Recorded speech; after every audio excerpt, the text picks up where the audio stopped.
नमस्कार दोस्तों, मेरे YouTube चैनल में आपका स्वागत है। कृपया इस वीडियो को अंत तक देखें, क्योंकि मैं बाइबल पर आधार बहुत ही महत्वपूर्ण बातें आपके लिए लेकर आता हूं। अगर आपको मेरे वीडियो को शुरू से अंत तक देख रहे हैं तो कृपया मेरे इस YouTube चैनल को सब्सक्राइब करें, ताकि मैं और इसी प्रकार का वीडियो आपके लिए ला सकूं। धन्यवाद। तो वीडियो को शुरू करते हैं। परमेश्वर की महिमा प्रज्वलित। इसके बाद मैंने एक स्वर्गदूत को स्वर्ग से उतरते देखा, जिसे बड़ा अधिकार प्राप्त था, और पृथ्वी उसके तेज से चमक उठी। प्रकाशित वाक्य 18 अध्याय 1। अंतिम संकट निकटस्थ है, और परमेश्वर अपने लोगों को 3 प्रकार की चेतावनी देने के लिए बुला रहा है। 1. सुसमाचार को स्वीकार करें और सृष्टिकर्ता की आराधना करें, क्योंकि न्याय पहुंचा है। 2. शैतान द्वारा मूर्ख न बने, उससे भागे और सत्य को अपनाएं। 3. अंतिम संकट में अडिग रहें, दबाव के आगे समर्पण न करें। हम इस संदेश की घोषणा कैसे कर सकते हैं? दुश्मन से हारने से बचने के लिए हम खुद को कैसे तैयार कर सकते हैं? कौन विजयी होगा? अंतिम संकट की तैयारी, सतर्क रहना, सत्य जानना, शक्ति प्राप्त करना। कौन विजयी होगा? परमेश्वर की महिमा एक मेनमा। अंतिम संकट की तैयारी, सतर्क रहना। इसलिए हम दूसरों के समान सोते न रहें, पर जागते और सावधान रहें।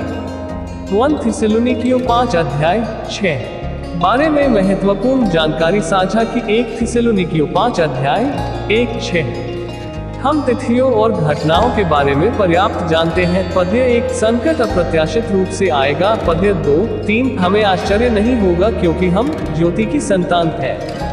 पद्य 4-5, हमें सतर्क रहना चाहिए। पद्य 6, हम कैसे सतर्क रह सकते हैं? जैसा कि यीशु ने कहा, हम केवल तभी सतर्क रह सकते हैं जब हम प्रार्थना के माध्यम से तैयार रहें। मत्ती 26 अध्याय 40-41। निरंतर प्रार्थना में लगे रहो। 1 थिस्सलुनीकियों 5 अध्याय 17। सत्य जानना। तुम सत्य को जानोगे और सत्य तुम्हें स्वतंत्र करेगा। यूहन्ना 8 अध्याय 32। सदियों से शैतान कलीसिया में बहुत से असत्य फैला रहा है। हमें उन्हें बेनकाब करना चाहिए। रोमन साम्राज्य के गिरने से पहले ही उसने कुछ असत्य को कैथोलिक और रूढ़िवादी सिद्धांत के आधार के रूप में पुनर्स्थापित किया। धर्म सुधार आंदोलन ने बाइबल पर फिर से ध्यान केंद्रित किया, परंतु उनमें से कुछ असत्य को छुआ तक नहीं गया। 19वीं शताब्दी में अध्यात्मवाद चलन में आया। हर किसी की कृपा दृष्टि पाने के लिए प्रोटेस्टेंटवाद अंततः कैथोलिक धर्म और अध्यात्मवाद में शामिल हो जाएगा। प्रकाशित वाक्य 16 अध्याय 13-14। आम असत्य पर आधारित एक मिलन। शैतान के असत्य का पर्दाफाश करने का एकमात्र तरीका सत्य को अपनाना है। जो सत्य है उसे समझने के लिए हमें बाइबल का अध्ययन करना चाहिए और उसकी आज्ञा का पालन करना सीखना चाहिए। यूहन्ना 14 अध्याय 6-17 अध्याय 17। शक्ति प्राप्त करना। इसके बाद मैंने एक स्वर्गदूत को स्वर्ग से उतरते देखा, जिसे बड़ा अधिकार प्राप्त था। प्रकाशित वाक्य 18 अध्याय 1। हम प्रार्थना और बाइबल अध्ययन के माध्यम से अंतिम संदेश का प्रचार करने के लिए तैयार होंगे, लेकिन ये काफी नहीं है। हमें उस शक्ति की आवश्यकता है जो स्वर्ग से आती है। प्रकाशित वाक्य 18 अध्याय 1। एक्सुसिया का उपयोग उस शक्ति का वर्णन करने के लिए किया था, जो उसके शिष्यों और अन्य 70 लोगों को सुसमाचार का प्रचार करने के लिए प्राप्त होगी। मत्ती 10 अध्याय 1। लूका। यीशु ने यूनानी शब्द 10 अध्याय 19। पवित्र आत्मा ये शक्ति देता है। जो लोग अंतिम संदेश का प्रचार करेंगे उनमें निम्नलिखित विशेषताएं होंगी। वे प्रार्थना के द्वारा मसीह में एक हो जाएंगे। बाइबल उनका एकमात्र विश्वास होगा। पवित्र आत्मा ही उनकी शक्ति का एकमात्र स्रोत होगा। कौन विजयी होगा?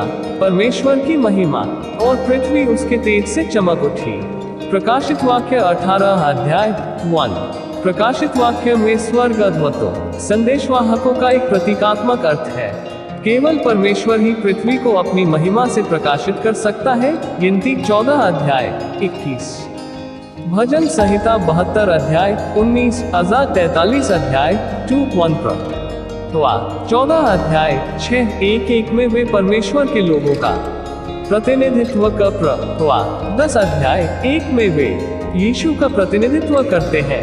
प्रवाह 18 अध्याय 1 में वे पवित्र आत्मा का प्रतिनिधित्व करते हैं। जब मूसा ने परमेश्वर की महिमा देखने को कहा तो परमेश्वर ने उसे अपना चरित्र दिखाया। निर्गमन 33 अध्याय 18-19।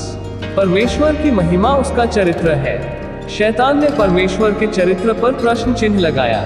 हालांकि यीशु ने पूरे ब्रह्मांड को क्रूस पर उसका असली चरित्र दिखाया।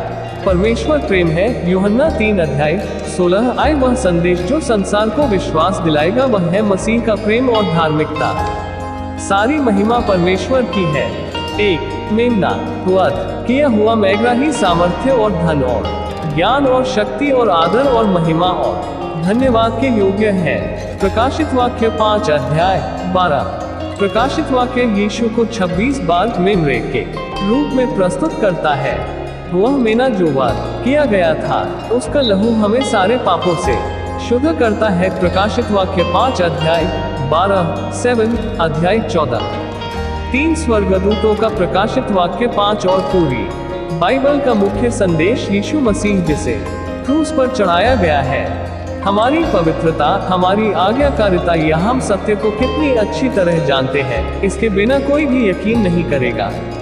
विजय तभी प्राप्त होगी जब यीशु हमारे संदेश का केंद्र होगा। अंतिम संकट में लोगों को दुश्मन के असत्य से बचाने का यही एकमात्र तरीका है। केवल यीशु को ऊंचा किया जाना चाहिए और दुनिया के सामने पेश किया जाना चाहिए। वह 3 स्वर्गदूतों के संदेश का मूल है। एकमात्र तरीका जिससे मनुष्य संघर्ष में अडिग रहने में समर्थ होंगे वह है मसीह में जड़ जमाना और उसमें नींव डालना। उन्हें सत्य को वैसा ही ग्रहण करना चाहिए जैसा यीशु में है, और यह केवल जब होगा जब सत्य को प्रस्तुत किया जाएगा। इस प्रकार यह आत्मा की इच्छाओं को पूरा कर सकेगा। क्रूस पर चढ़ाया गया मसीह और मसीह हमारी धार्मिकता का उपदेश ही है जो आत्मा की भूख को संतुष्ट करता है। जब हम इस महान केंद्रीय सत्य में लोगों के हित को सुरक्षित करते हैं तो विश्वास और आशा और साहस दिल में आ जाते हैं। जी व्हाइट अंतिम दिन की घटनाएं अध्याय 10 पृष्ठ 151। इस अवधि में घटनाओं की एक श्रृंखला होनी है जो प्रकट करेगी कि परमेश्वर स्थिति का स्वामी है। सत्य को स्पष्ट अचूक भाषा में घोषित किया जाएगा।